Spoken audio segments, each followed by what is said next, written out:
آپ نے اگر کوئی اقدامات کرنے ہیں تو اس کے لیے ضروری ہے کہ آپ تمام اسٹیک ہولڈر کو اطلاع دیں. اور ہم نے بھی کوشش کی، جب ہم یہاں تھے اس وقت بھی ہم نے اسمبلی کی طرف سے بھی ایک وفد بھیجا تھا جس میں پارلیمنٹرین بھی تھی. ہم نے چمن بھی بھیجا، کوئٹہ بھی بھیجا، تاکہ حالات کو سامنے رکھتے ہوئے کوئی ڈیسیجن لے لیں. تو اس لیے ایک تو میں مطالبہ یہ کروں گا کہ بلوچستان میں جو اس وقت دھرنا ہے، ان کے مطالبات جو مطلب جو قانون اور آئین کے اندر ہے اس کو پلپور تسلیم کی جائے. نمبر 2، جو کل واقعہ ہوا ہے اس پہ ہم بھرپور مذمت کرتے ہیں اور مطالبہ کرتے ہیں کہ جو آفیسر اس میں ملوث ہے ان کے خلاف قانون کے مطابق کارروائی ہو. دیکھیں، آپ تو کہتے ہیں کہ ہم جو ہے نا ملک میں اکانومی کو بوسٹ دینا چاہتے ہیں، ماشاءاللہ سعودیہ سے ایک وفد آیا ہے، ہم اس کو اپریشیٹ کرتے ہیں. لیکن ایک طرف آپ جو ہے نا اس قسم کی حرکتیں کر رہے ہیں کہ وہاں آپ ایک عوام کو ان کی بنیادی حق سے محروم کر رہے ہیں، روٹی روزی سے محروم کر رہے ہیں، ان کے جو جائز مطالبات آپ سن نہیں رہے ہیں. اور جس طرح چکزئی صاحب نے کہا کہ ایک ہی فیملی ہے دونوں سائڈ پہ، تو دیکھیں دنیا کے قوانین بارڈرز کے علاوہ حوالے سے الگ ہوتے ہیں. تو اس لیے میں مطالبہ کرتا ہوں کہ چمن کے حوالے سے جو اس وقت ان کے کنسرن ہے اس کو ایڈریس کیا جائے، اور وہاں کے جو اس کے ساتھ جو ہے نا صوبائی حکومت وفاقی حکومت مذاکرات کریں، ان کے مطالبے تسلیم کریں، اور ان کے اوپر جو تشدد ہوا ہے، ان جس نے آرڈر دیا اس کے خلاف ایکشن. بلوچستان میں اس وقت کوئی 10 سے 12 بڑے پروٹیسٹ اور احتجاج ہو رہے ہیں. جس طرح خان صاحب نے فرمایا، جو چمن میں پلت کا مسئلہ ہے، یہ بارڈر پہ کوئی تقریباً 200 دن ہوئے یہ وہاں پر جاری ہے، ہزاروں کی تعداد میں لوگ بیٹھے ہیں. آپ کو یہ بھی علم ہوگا کہ بلوچستان جو ہے 2700 کلومیٹر بلوچستان کی سرحدیں ملتی ہیں، افغانستان، ایران اور سمندری سرحدیں ہیں، اور تقریباً بلوچستان کی 50% آبادی جس میں 7 لاکھ لوگ ہیں، ان سب کا گزر بسر انہی سرحدات کے اوپر ہے. ان کی زمینیں بھی منقسم ہیں، تقسیم ہے سرحد کی وجہ سے، ان کے قبائل بھی تقسیم ہیں، ان کی بھیڑ بکریاں بھی آگے پیچھے ادھر آتی جاتی ہیں. تو جب ہمارے ہاں مسئلہ یہ ہے کہ اسلام آباد میں کی خوشگوار ماحول میں بیٹھ کر ہمارے حکمران جو فیصلے کرتے ہیں وہ یہ بھول جاتے ہیں کہ پاکستان میں جہتی مسائل ہیں، بلوچستان میں غربت 80% سے زیادہ ہے. جس طرح خان صاحب نے فرمایا، بلوچستان کے اندر نہ تو انرجی کا انفراسٹرکچر ہے، نہ کوئی تیل کا ہے، نہ کوئی کارخانے ہیں، نہ کوئی زراعت ہے، نہ کوئی بجلی کی سپلائی ہے. کوئی 200-250 میگا واٹ بلوچستان کو بجلی نہیں ملتی، کارخانے کہاں سے لگیں گے؟ گیس بلوچستان کو نہیں ملتی، سڑکیں بلوچستان میں نہیں بچھائی گئی، صنعتیں بلوچستان میں لگائی نہیں گئی، بینکوں کے قرضے بلوچستان کے لوگوں کو نہیں ملتے ہیں. تو جب ایسی صورتحال، تو غریب زندہ رہنے کے لیے کم از کم اپنے ہی علاقے میں جب سرحدات گزار سے ایک دفعہ آنا جانا شروع کر دیتے ہیں تو اوپر سے چیک پوسٹیں بنائی جاتی ہیں، اور چیک پوسٹوں کا فائدہ بھی یہی ہے کہ اس سے بھی پیسے کمائے جاتے ہیں.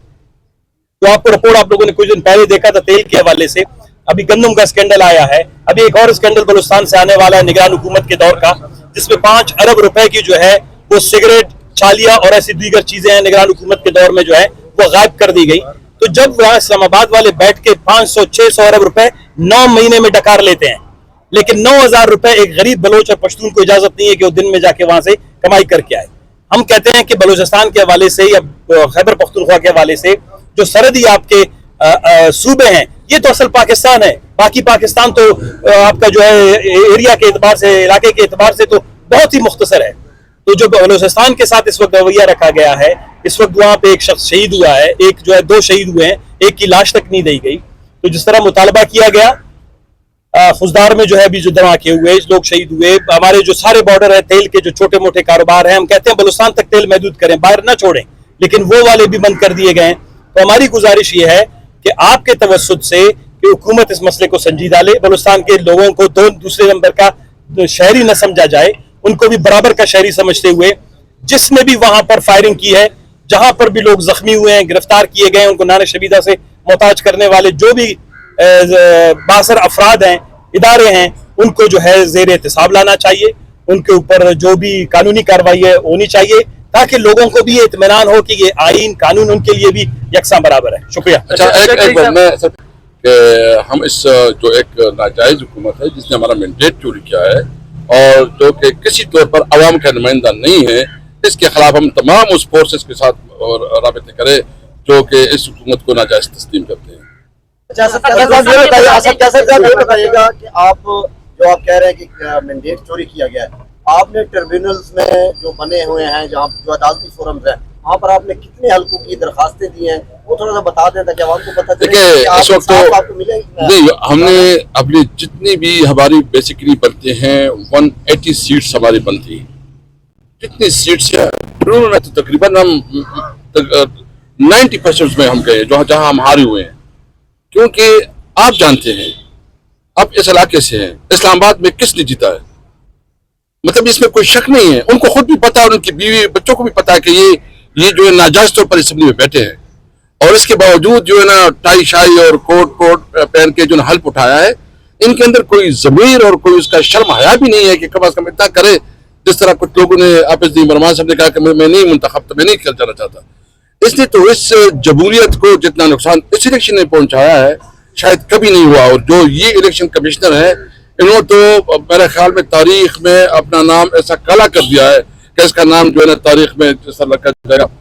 دیکھیں یہ ملک تب آگے بڑھے گا جس طرح جگدیش صاحب نے کہا جب ملک میں قانون اور آئین ہوگی. ہم نے 8 کو بلایا ہے تمام لوگوں کو تاکہ ہم راستہ دکھائیں کہ اس ملک کو کیسے آگے بڑھایا جا سکتا ہے. سر یہ بتائیں کہ سپریم کورٹ نے الیکشن کمیشن اور پشاور ہائی کورٹ کے فیصلے کو معطل کیا ہے، اس کو کس طرح؟ دیکھیں بہت خوش آئند ہے.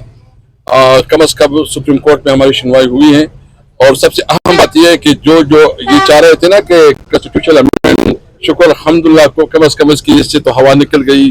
اور جب حقیقت آئے گا مجھے امید ہے عدالتیں اگر اس طرح فیصلہ کریں گے تو بہت جلد طریق انصاف جو ہے نا حکومت میں آئے گی انشاءاللہ.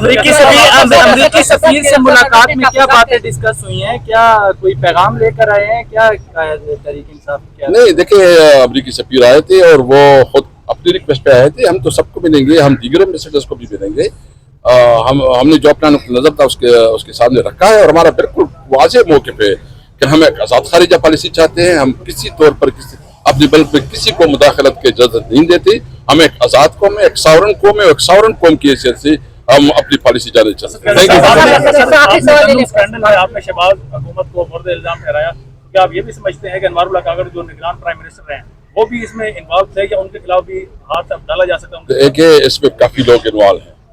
یعنی کتنا ظلم ہے کہ ایک طرف آ کے ایک پائی کے لیے جو ہے نا خیرات مانگتے ہیں اور پھر جو ہے نا آپ $بلین کا جو ہے گندم جو ہے نا وہ ایکسپورٹ کرواتے ہیں اور پھر بھی وہ گندم جس کی کوالٹی بھی ٹھیک نہیں ہے. آپ اپنے کسانوں کو جس طرح رلا رہے ہیں، جس طرح کسان جو ہے نا اس وقت برے حال میں ہیں. مجھے بتائیں اس کے بعد آئندہ سال کون گندم کاشت کرے گا؟ اس کے پاس تو کیپیسٹی نہیں ہوگی. مجھے تو ڈر یہ ہے کہ آئندہ سال تو یہ وہاں کہاں آ جائے گا کیونکہ لوگوں کے پاس کھانے کے لیے جو ہے نا گندم اویلیبل نہیں ہوگا. یہ ہم سب کی رسپانسبلٹی ہے کیونکہ اس حکومت کے پاس مارل اتھارٹی نہیں ہے، اس حکومت کے پاس مینڈیٹ نہیں ہے، تو اس کے پاس یہ جو کچھ کرنا چاہتے ہیں اپنے لوگوں کو نوازنے کے لیے کر رہے ہیں. ہم روکیں گے انشاءاللہ ان کو، ہم ان کے خلاف ڈٹ کے کھڑے ہوں گے. اب اس عوام کی اور پاکستان کی عوام کی نمائندگی کریں گے اور اگر ان کا خیال یہ ہے کہ ہم کو اس سے ڈریں گے، نہ اس سے ڈریں گے نہ اس سے پیچھے اٹھیں گے. جی بس ہو گیا.